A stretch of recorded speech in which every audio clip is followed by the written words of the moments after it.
টমটমি নামৰ মহিলাগৰাকী তাইৰ ছোৱালীয়ে টুনিক গছৰ লগত বান্ধিছে। টুনিয়ে এৰুৱাবলৈ বহুত চেষ্টা কৰিছে, কিন্তু বিফল হৈছে।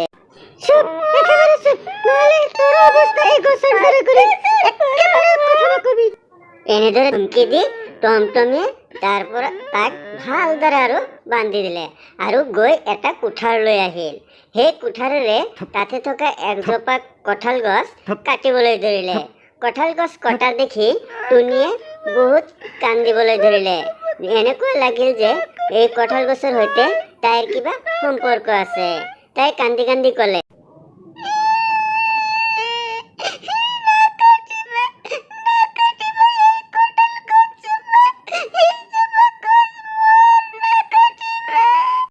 কিন্তু চমচমীয়ে সেই গছজোপা কাটিয়ে থাকিল। টুনিয়ে অচেতন হৈ গ'ল।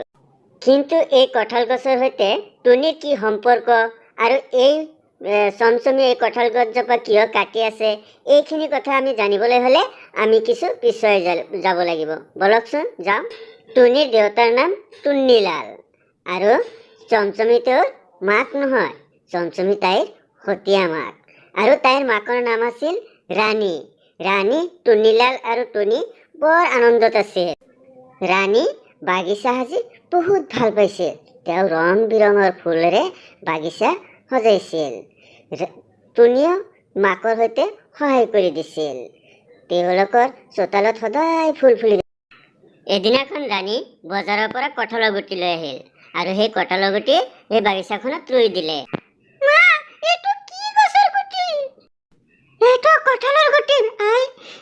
ইয়াতে বহুত ডাঙৰ ডাঙৰ কঁঠাল ধৰিব, তুমি খাব পাৰিবা। আৰু যেতিয়া মই নাথাকিম, এইটো দেখিলে মোৰ কথা মনত পৰি যাব। এনেদৰে নকবা মা, তুমি সদায় মোৰ সৈতে থাকিবা। মোক কথা দিয়া, তুমি মোক এৰি ক'তো নোযোৱা। ঠিক আছে আইজনী, মই কথা দিছো তোমাক এৰি নাযাওঁ। ৰাণী টুনিক গলত সাৱটি ধৰে আৰু তেতিয়াই তেওঁৰ মূৰটো ঘূৰাই যায় আৰু তাতে অচেতন হৈ পৰি যায়।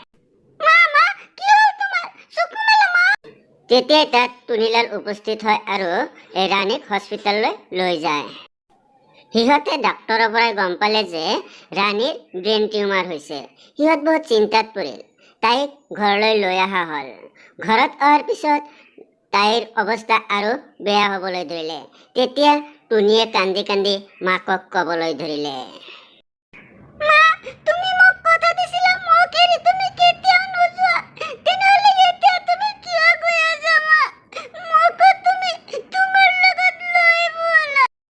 তাইৰ কথা শুনি এই ৰাণীয়ে হাঁহি মাৰি ক'লে, মই মোৰ শপত পালন কৰিম আইজনী, নিশ্চয় পালন কৰিম।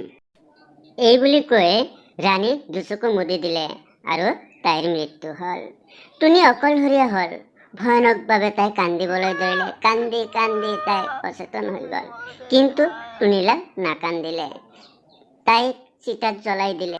দুদিন পিছতে চমচমীক বিয়া কৰাই টুনিলালে নিজৰ ঘৰলৈ লৈ আহিল।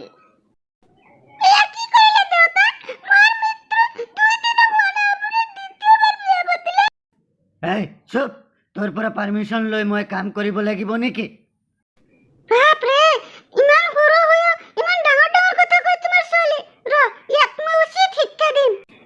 টুনিয়ে বুজি পালে যে এইখন ঘৰত তাইৰ কাৰণে আৰু কোনো স্থান নাই।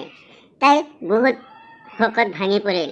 বাগিচাৰ সকলো ফুল মৰহি গ'ল। গোটেই বাগিচাখন শুকাই গ'ল। কিন্তু বাগিচাখনত সেই কঁঠাল গুটিৰ পৰা এজোপা গছ গজি সেইটো ডাঙৰ হৈ আহিল আৰু টুনিয়ে সেইফালে চাই থাকিল। সৰু সুৰা ভুলৰ বাবেই টুনিৰ ওপৰত হঠাৎ চমচমীয়ে অত্যাচাৰ আৰম্ভ কৰিলে।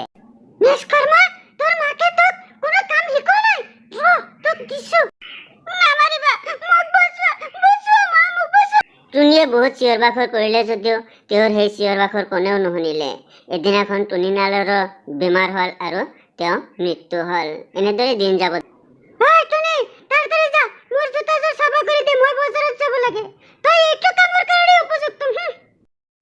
এই কথা শুনি টুনিৰ বহুত বেয়া লাগিল।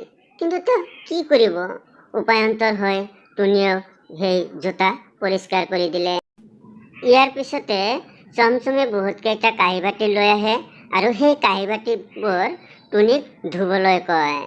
টুনিয়ে উপায়ন্তৰ হৈ সেই কাঁহী বাতিবোৰ ধুবলৈ ধৰে আৰু তেওঁৰ বহুত কষ্ট হয়।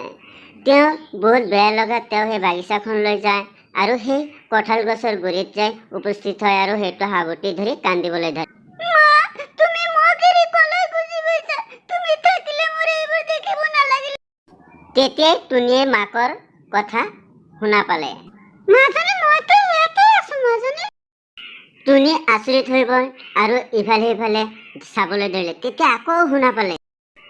মাজনী তুমি ইফালে সিফালে চাব নালাগে। তুমি ভাবিছা মই মৰিছো। মই মৰাৰ পিছত মোৰ আত্মাটো এই গছজোপাতে আছে আৰু মই ইমান দিন ধৰি সকলো বস্তু চাই আছো। গতিকে তুমি এতিয়া আৰু চিন্তা কৰিব নালাগে। টুনিয়ে গছজোপা সাৱটি ধৰি কয়।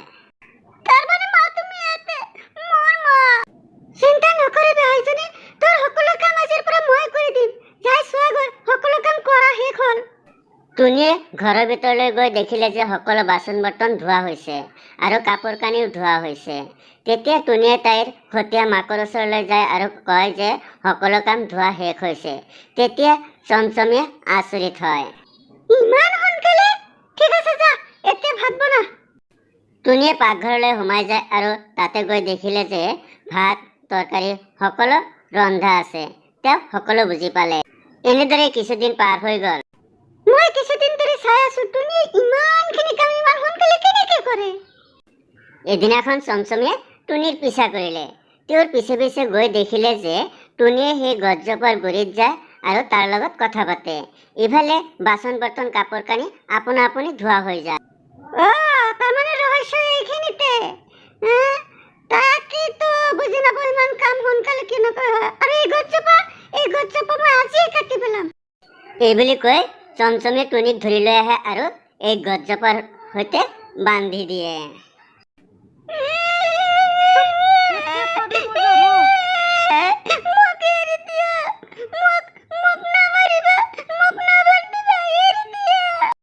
টুনিয়ে নিজকে এৰুৱাবলৈ বহুত যত্ন কৰিলে, কিন্তু এৰুৱাব নোৱাৰিলে। সি বাৰ বাৰ তাৰ সতীয়া মাক অনুৰোধ কৰিবলৈ ধৰিলে, কিন্তু তাই কোনো কথা নুশুনিলে। চুপ, একেবাৰে চুপ, একেবাৰে কথা নকবি, নহ'লে তোৰ অৱস্থা এই গছজোপাৰ নিচিনাই কৰিম। তেতিয়া বুজি পাবি মজাটো। চমচমে এখন কুঠাৰ লৈ আহিল আৰু সেই গছজোপাৰ গুৰিলৈ গ'ল। গছজোপাৰ গুৰিত গৈ সেই গছজোপা কাটিবলৈ ধৰিলে। তেওঁ এই গছজোপা কটা দেখি টুনিয়ে কান্দিবলৈ ধৰিলে। এনে লাগিল যেন সেই গছৰ সৈতে তাইৰ কিবা সম্পৰ্ক আছে। তাই কান্দি কান্দি ক'বলৈ ধৰিলে।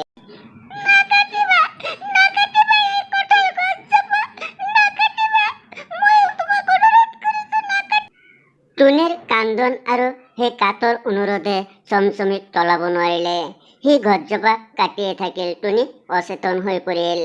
গছজোপা কাটাৰ পিছত সেই গছৰ পৰা এটা ডাঙৰ কঁঠাল চমচমে লৈ আহিল। তেতিয়ালৈকে টুনিৰ চেতনা ঘূৰি আহিছিল।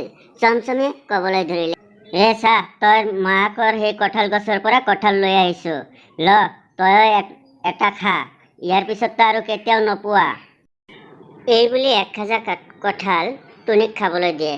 টুনিয়েও সেই খাজা খায়। ইয়াৰ পিছত গোটেইখিনি কঁঠাল সেই চমচমে খাই দিলে। ইয়াৰ পিছত চমচমেৰ সৈতে আচৰিত কিছুমান ঘটনা ঘটিবলৈ ধৰিলে। দুয়োৰে মূৰ ঘূৰাবলৈ ধৰিলে আৰু চমচমে তাতে পৰি মৰি থাকিল। তেতিয়া তাতে টুনিৰ মাকৰ আত্মা আহি উপস্থিত হয়। চমচমেৰ অন্তৰাত্মা বিষাক্ত আছিল কাৰণে কঁঠাল তেওঁৰ কাৰণে বিষ হ'ল, আৰু তোমাৰ অন্তৰাত্মা ধুনীয়া কাৰণে তুমি আৰু ধুনীয়া হৈছা। টুনিয়ে সতীয়া মাকৰ অত্যাচাৰৰ পৰা ৰক্ষা পৰিল আৰু তাই সুখে সন্তোষে থাকিবলৈ ল'লে।